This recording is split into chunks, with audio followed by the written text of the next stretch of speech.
Hi guys, this is episode 4 of She Leads Data. We have the lovely Cara with us today. Thank you, Cara, for coming on to the platform. Do you want to give us a quick introduction about yourself? Sure, yeah. Thank you for having me. So I'm Cara Thompson. I'm a data visualization consultant. So what that means is I'm in the business of helping organizations and research groups communicate well with their data visually, whether that's creating better versions of normal graphs or creating slightly more artistic interpretations of the data, anything to get people talking about the patterns that they found in a way that will create the conversations that they're looking to have with their research. Nice. And how did you get into data visualization? So it's a bit of a convoluted path, but I think that's probably part of the strength of what I do. I spent some time in academia, so I've got a PhD in psychology, where I was looking at how the brain responds to music and language, and that was quite a fun. It was quite a fun thing, and as I was reflecting on that in the run up to today's conversation, I was kind of thinking about the fact that I've always needed to explain what I do to what I call intelligent non-specialists. So people who are interested but don't necessarily have the background in the topic area. So psychology and music, combination of two different things. Psychology and language, combination of different things. Pulling that all together in a PhD was quite fun. And so data viz, I've always found has been a shortcut in helping people get to the heart of the matter. So if you can show them the patterns in what's happening in the data, and they can understand the visual, then they can ask more questions and interrogate it and find out more. Um, so the background in psychology, and then I moved to the world of postgraduate medical exams. So I was analysing exams from the surgeon's data to help the surgeons make decisions about how to improve the exams, and how to manage what is essentially a measurement tool, how to make it as good as we can. And as part of that, again, an intelligent non-specialist group. Surgeons don't like not understanding stuff, and I don't think anybody likes not understanding stuff. But the data viz was a really great shortcut again in explaining what was going on in the data. And a decade on from that, I ended up stumbling across the Tidy Tuesday community, and seeing the work that was being done there and the more artistic approach to data viz, and really enjoyed that and started getting involved, and it just kind of grew from there. Nice. And yeah, that's super, super interesting on the project that you've done of analysing how the brain reacts to music. Could you give us a snapshot about kind of your findings? Yeah, it was really fun actually. So I was comparing the similarities in music and language. So to take a language example, if you say the man buttered his bread with his socks, it's a classic example. When you reach the word socks, your brain does a kind of, oh, wait a minute, wasn't expecting that. And the same kind of, wait a minute, pattern happens if you're playing a piece of music and there's a chord that doesn't belong in that piece of music.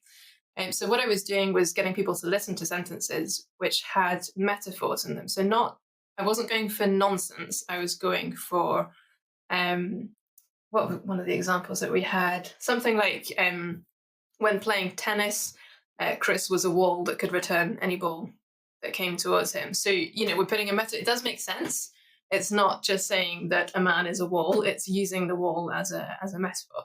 And so then I was doing that and showing them some music and seeing how the brain responded to that. And it was just really fun seeing the parallels between them, seeing slight differences between musicians and non-musicians in terms of maybe a bit of leeway, a grace period in interpreting something weird. And ultimately what was driving me was trying to figure out why we find music and language beautiful, because it's noise. But it's noise that we make sense of, and there are boring pieces of music and there are interesting pieces of music, trying to figure out why that is, what makes it interesting. And to me it was something about breaking expectations. So if you're expecting a piece to go in a certain direction, you break that expectation but you resolve it nicely. It's a theory that's been going on for a long time, and Leonard Mayer, I think, was the one that I was initially following, and then decided to add a bit of cognitive neuroscience onto that and found validation for what he had theorized. So that was really quite exciting. Yeah, that sounds like a very, very interesting project. And from then on, you started your own business, building stories Mhm. data. Could you tell us a little bit more about kind of what you do and what made you to get started? Yeah, of course. So I started my own business after having spent about 10 years in the postgraduate medical exam world. And within that world, I had the privilege of working already with different organizations. So there was the main organization that I was employed by, but we used to go and help sister organizations who didn't have an in house team. So I already had a bit of that kind of external consulting flavor to the work that I was doing, and found myself really enjoying that. Just going into an organization and fixing a new problem for a new client is really rewarding. People that don't realize that you can that's possible. This thing that they've been doing manually for ages, and suddenly you come in and go, wait a minute, we can do this much more efficiently for you. Um, so I think it was partly that desire to work with a broader group of people that drove me into launching my own business. It's also, I guess, the flexibility to develop the skills that I want to develop and to follow where things are going in terms of data viz, which solutions people need right now. Yeah, it was fun. So I started kind of freelancing while I was dipping my toe in with R for the Rest of Us, who are a brilliant organization for people looking to learn R. Specifically, if you haven't come from a statistical or a programming background, they're really helpful for getting your head around the concepts and run a bunch of courses and also have a consulting branch. And so I was doing some freelance for them, and then gradually started picking up more and more work for myself and thought, okay, this is good. I'm enjoying this. This seems viable. Let's give it a go. Yeah, so did you use R before to started your own business, or did you kind of pick it up with that course? Yeah, no, I taught myself when I started at in the postgraduate medical exams world, um, partly to automate a lot of the reporting. So Mhm. if you imagine, the same exams run time and time again through the year, and you're wanting to run the same analysis again, but obviously the data is different.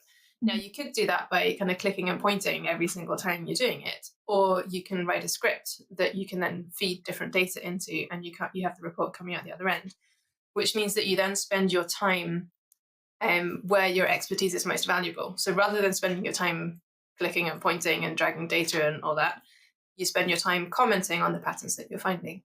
So I taught myself R to do that. So I had about 10 years of experience using R before I went sort of. Yeah, how do you stay up to date with the new tools? Obviously, you're an art expert, as some may call it, and a data viz expert. But if somebody's looking to learn, R or any other tools, do you have any tips for them how to get started? Yeah, of course. So I mean, there's two questions there. There's one question about getting started with R. And I think for that, it probably depends what your background is. If you're coming at it from a non coding background, I'd recommend looking into R for the Rest of Us and the courses that they provide. There are plenty of courses available online. So go with one that you feel you've got enough common ground with as a starting point, whether it's that it's somebody who's got a similar subject interest to you, or someone who's come from a similar background to you. That's probably my recommendation for picking a course. Mm. And then in terms of staying up to date with developments, I mean stuff's moving all the time, right? So it's difficult to do. Um, but I would say learn as part of a community, become part of a community. And whether that is joining in with stuff like Tidy Tuesday or the 30-day chart challenge, or just finding a small group of people that you know are doing interesting stuff and meeting up with them regularly to chat about it. Um, I think there's real strength in doing that, especially when you're working on your own.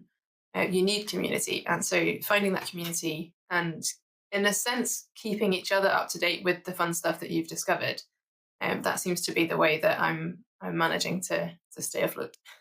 Yeah, nice. And if somebody's, looking to learn R or Python or any of the other tools, and as you said, there's so many new tools emerging every day, what feels like, and it's so hard to stay up to date. Is it best that somebody gets started to become a generalist or a specialist, in your opinion? Yeah, again, it depends. It probably depends on the field that you're going to look into. So I know a lot of people use multiple languages in their day to day work because some languages are better for some things and other languages are better for other things. Um, the way that I did it was I grew up on SPSS. That's what it was in the psychology world as an undergrad, and then a postgrad it was SPSS, and then R was kind of just emerging and becoming.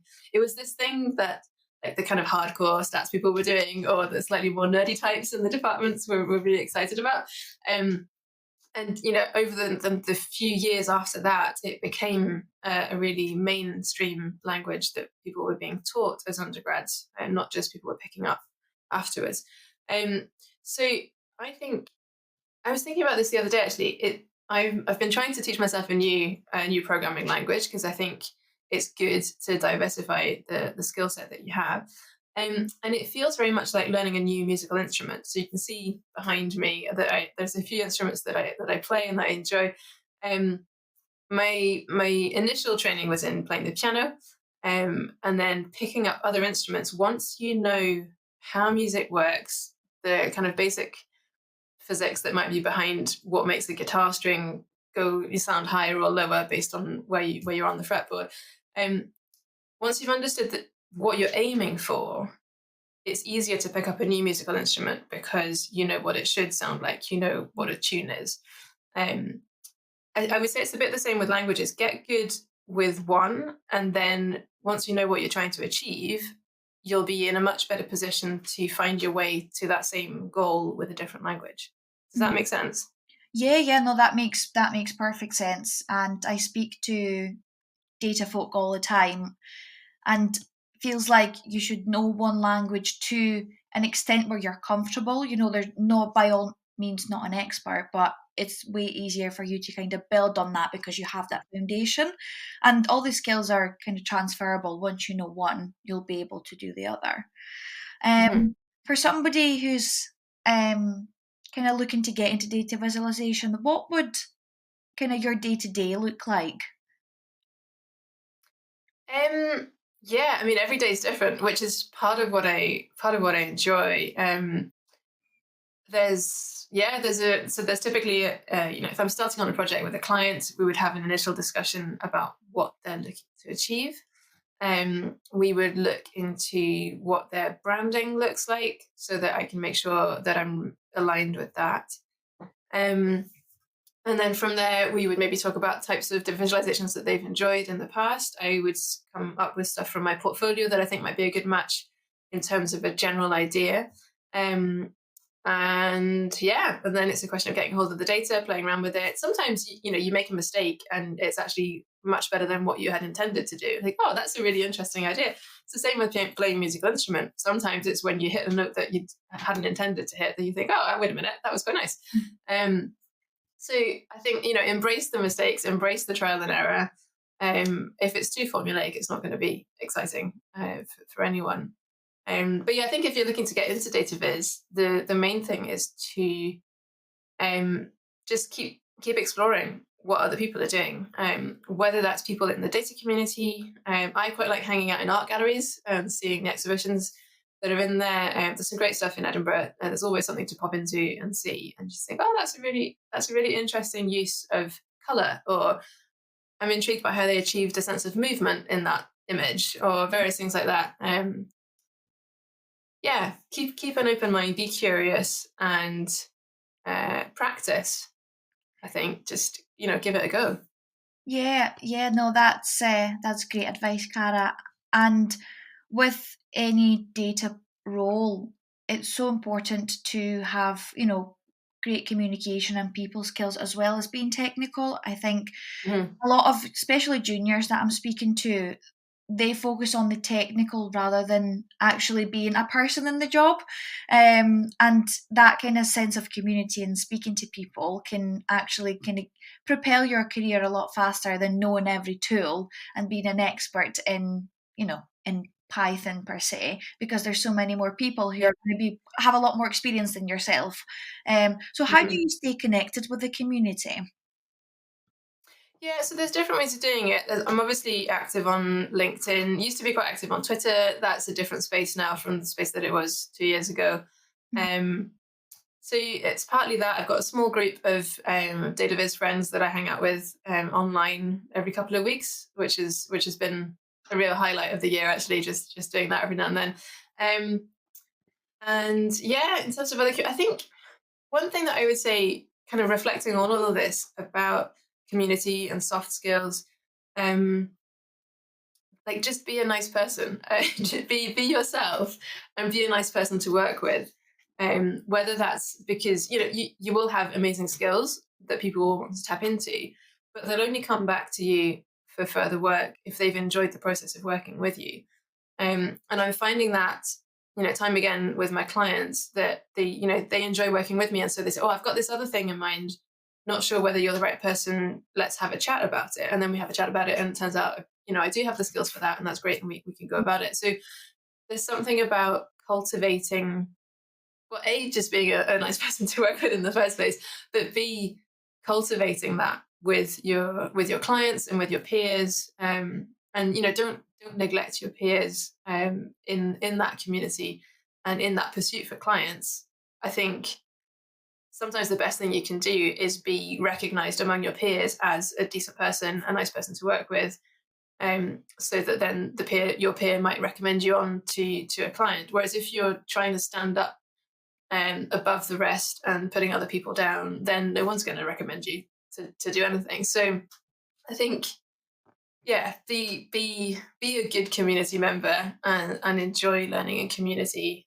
That's a huge part of being freelance in the data world, Mm. but also of just developing your skills.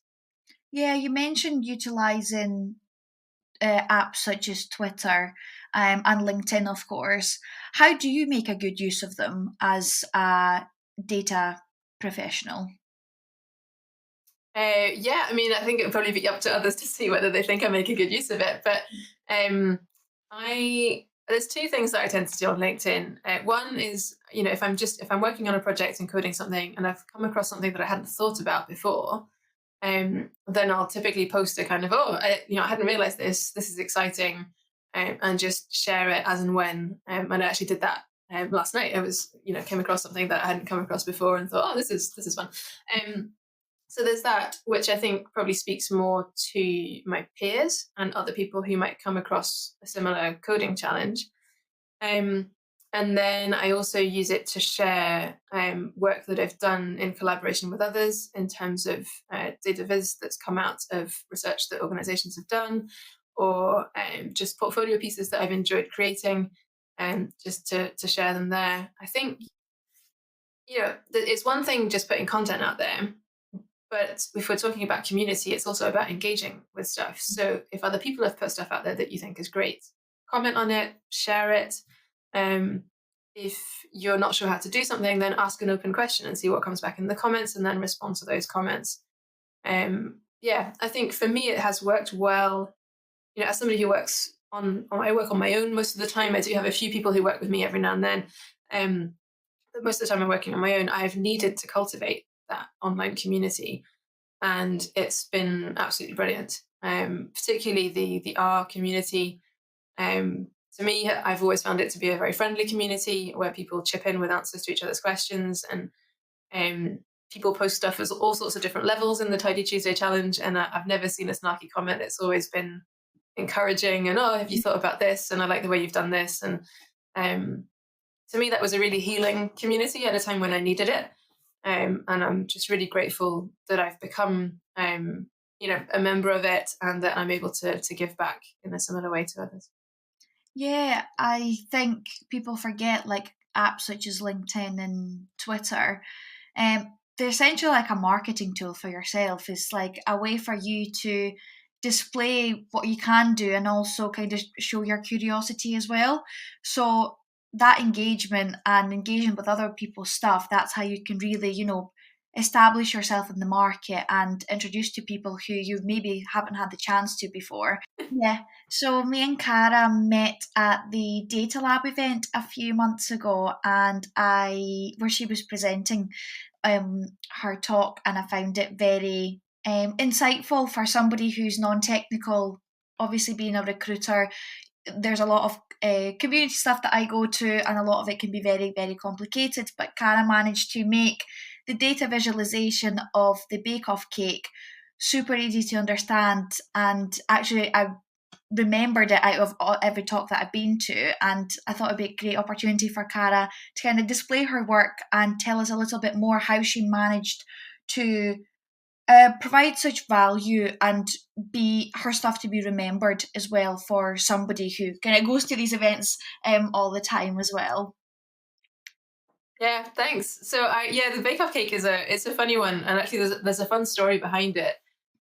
Where I was at a conference, I think 6 months after having shared it online somewhere, and I was chatting away to somebody, and it wasn't until someone else mentioned that I'd shown the bake off cake in my presentation that this other person said, "Oh, the bake off cake was that you? Did you make the bake off cake?" Yeah. So it was a really funny moment where I realized that the cake plot was more recognizable than my face, because obviously it had been shared alongside my face, the photo of my face on my LinkedIn and my Twitter.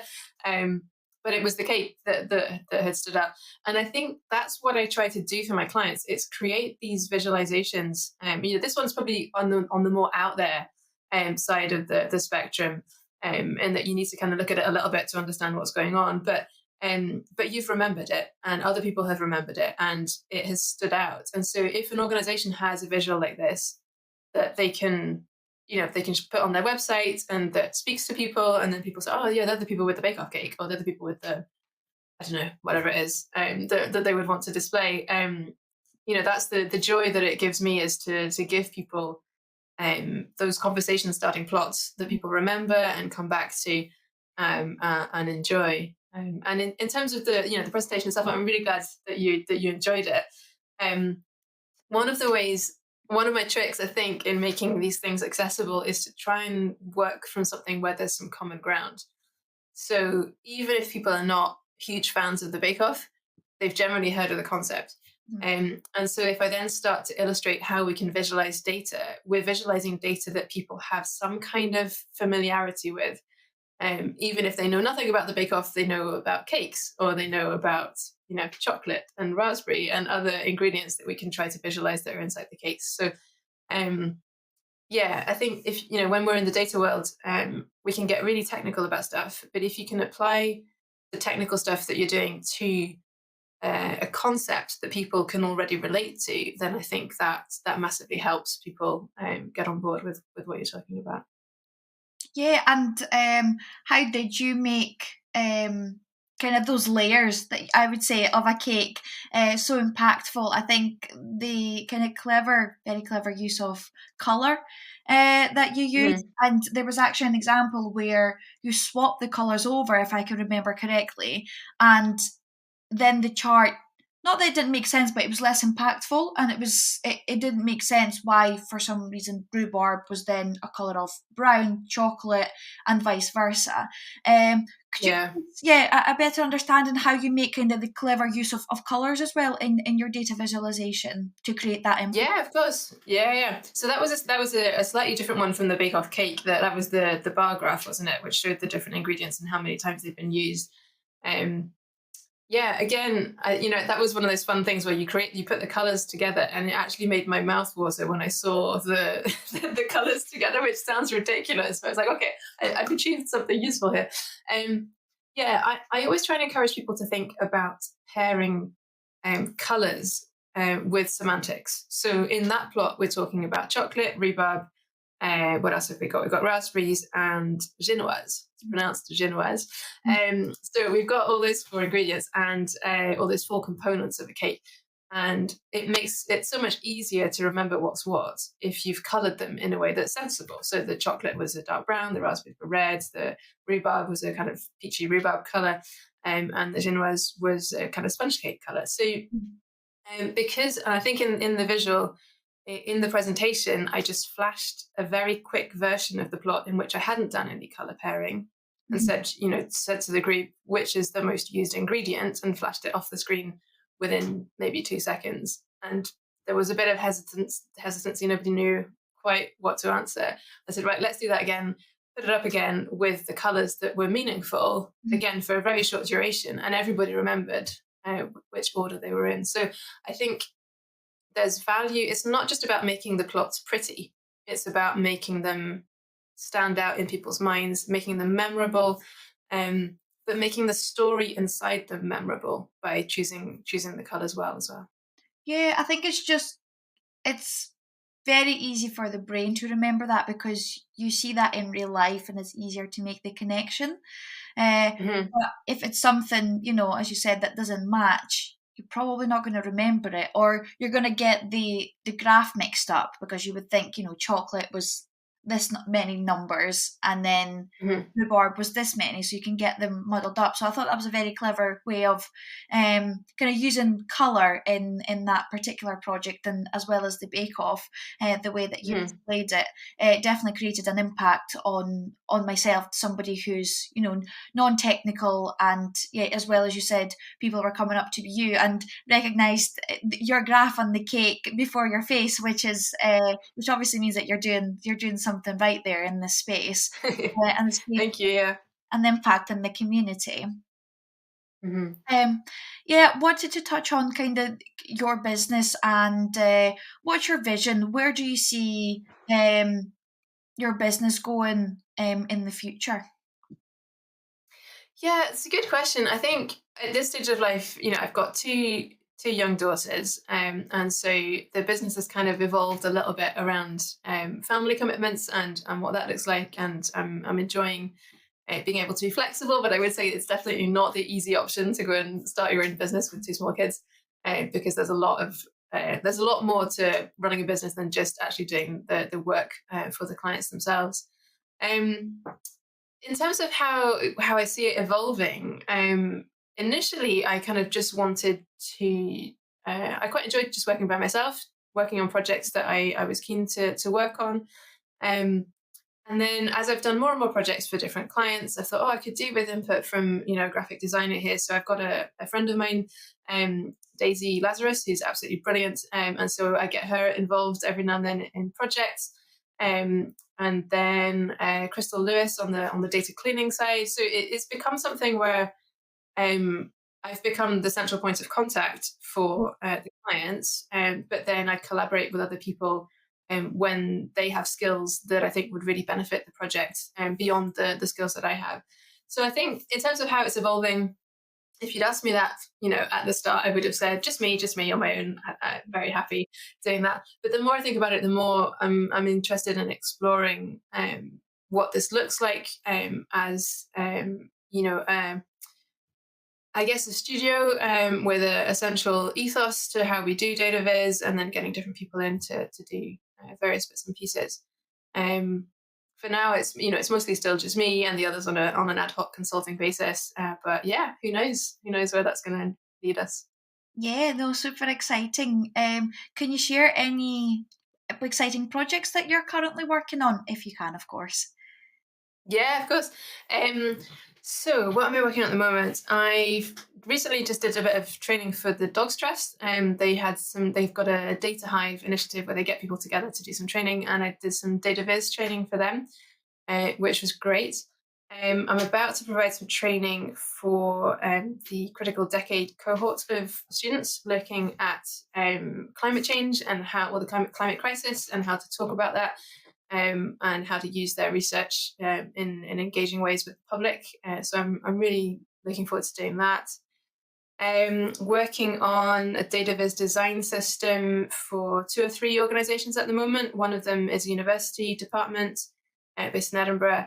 The other one is a public health body. Again, trying to help them with the way that they choose colours, so that it makes sense and so that people who are non-specialists can immediately understand what's going on in the graphs and remember them.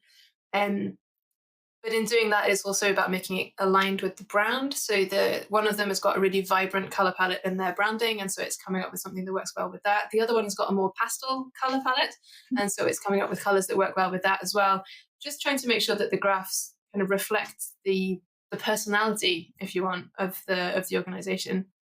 So doing that, and then just drafting up a few proposals at the moment for other people, trying to automate a data to visualization pipeline for somebody who runs surveys on a regular basis, and trying to make sure that he doesn't spend all his time, in Excel manually calculating the averages, then copying them across and trying to fiddle with stuff in different pieces of software. But if we can get straight from the survey data to, the 3 or 4 graphs that he needs every time, and automate that with a bunch of tests, then that'll be a huge amount of time saved for him. I think what else we've got on the go at the moment.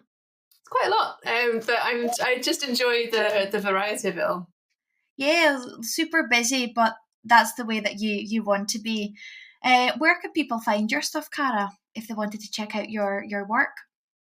Yeah, so you can go to my website, cararthompson.com. The R in the middle there is not the programming language R, it's the initial of my middle name.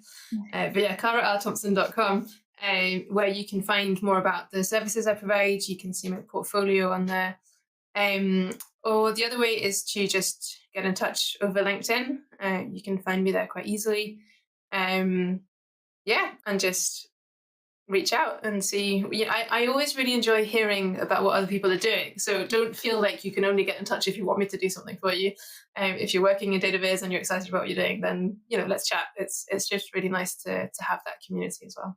Yeah, I'll link all of Cara's details in the about section down below as well for everybody who wants to check out her stuff.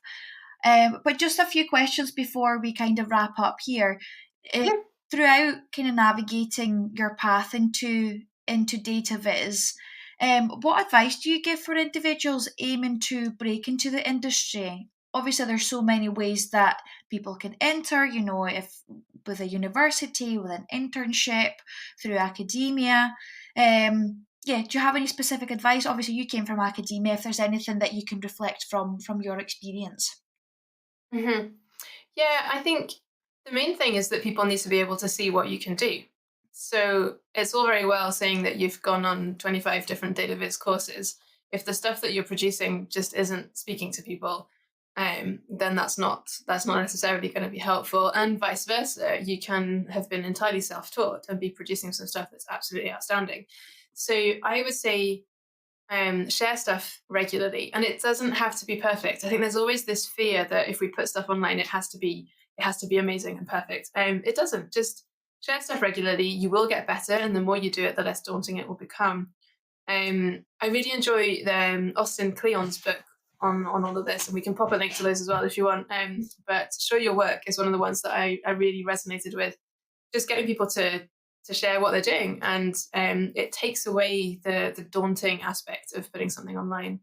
And if you're looking to go into database with code, again, I would say share your code. So share the visual and share somewhere where people can see the code. That can be just a GitHub repo, which is what I had for ages. And you can see the code behind all of my Tidy Tuesday plots, including that bake-off one.